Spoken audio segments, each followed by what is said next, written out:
কিয়ামতের সময় সব মানুষগুলো যখন ইন্তেকাল করবে, সব জিনেরা যখন ইন্তেকাল করবে, সব ফেরেশতারা যখন ইন্তেকাল করবে, বাকি থাকবে মালাকুল মাউত। মালাকুল মাউত এসে বলবে, আল্লাহ আপনার কথা মতো সবাই শেষ, মানুষগুলো নাই, জিনগুলো নাই, আমার সতীর্থ ফেরেশতাগুলো নাই, মহাবিশ্বে আর কেউ নাই। আল্লাহ বলে, এখন কে আছে?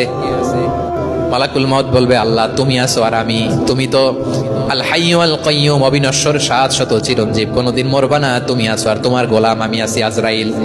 মহাবিশ্বে কয়জন আছে মাত্র? জোরে বলেন।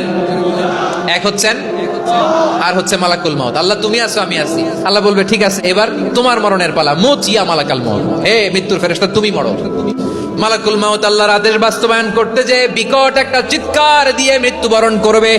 ওই চিৎকার দুনিয়ার মানুষেরা, চিৎকারের আওয়াজ যদি দুনিয়ার মানুষেরা শুনতে পেত, দুনিয়ার মানুষের প্রত্যেকের কানের পর্দা ফেটে মুহূর্তের মধ্যে সব লাশ হয়ে জমিনে পড়ে রইতো।